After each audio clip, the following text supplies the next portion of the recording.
Hey guys, what's up? Welcome na naman sa panibagong vlog. Napakatagal na natin hindi nakakapag-vlog, no? Wala, medyo busy sa personal na buhay. So, dito tayo ngayon sa Pandakan, Pinamungahan, Cebu, sa tabing dagat ng tiyahin ng kaibigan ko, si Paring Efren. Puntahan natin sila.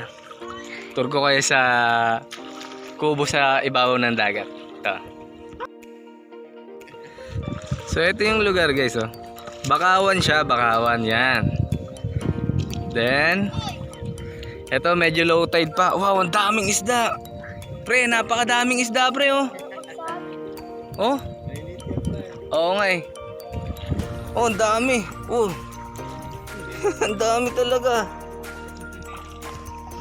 So ayan, itur ko kayo sa may condo dito sa may nila Paring Efren. Ito nga pala si Paring Efren, friend ko siya sa Manila.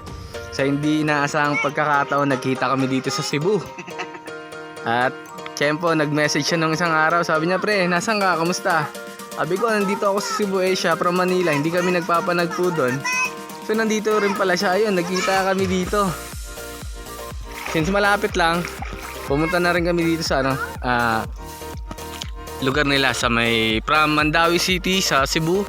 Nandito kami ngayon sa Pandakan, Pinamungahan, Cebu. Ayan. So okay tayo dito sa sa mansyon ni Tatay Edwin.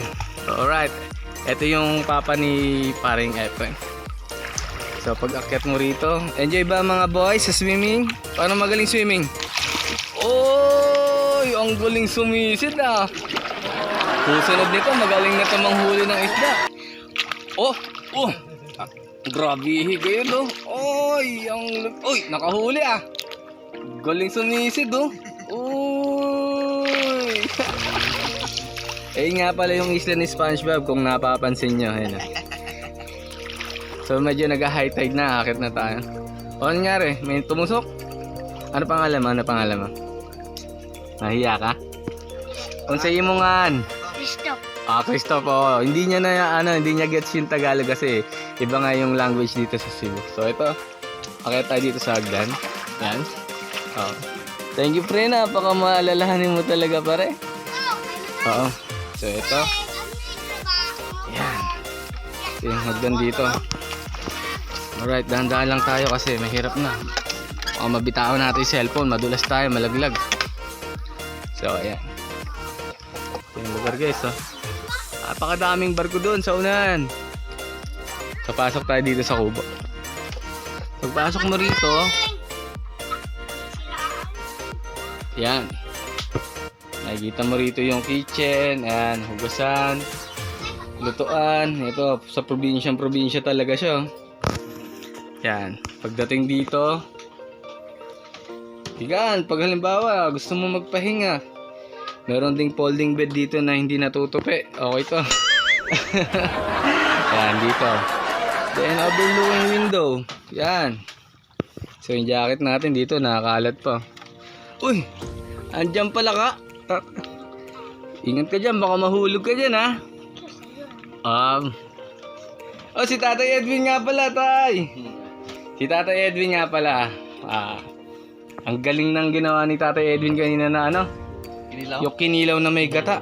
Sarap. Solid yun tayo. Okay yan. Then punta tayo dito sa balcony nila. Balcony. Inuman session. Ito, may Grand Canal dito. Alright. Ito, ayan, oh. Yung mga gulong na yan, gumagawa sila ng cage para sa bahay ng ng mga crab. So yan, ito yung inuman. Inuman session, pahingahan, kainan, tulugan. Ayan, pakawan dyan sa tulo.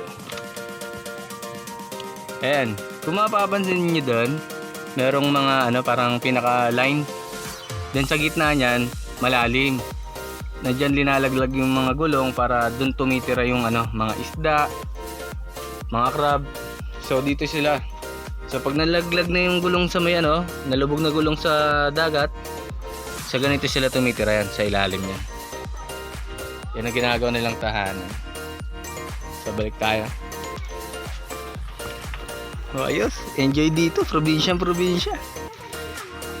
Unforgettable experience to, guys. Dito pwede ka rito mag-diving kapag high tide na. Kasi yung lalim ng tubig dito pag nag-high tide na umaabot ng mga 4 meters. Yan. Sobrang okay.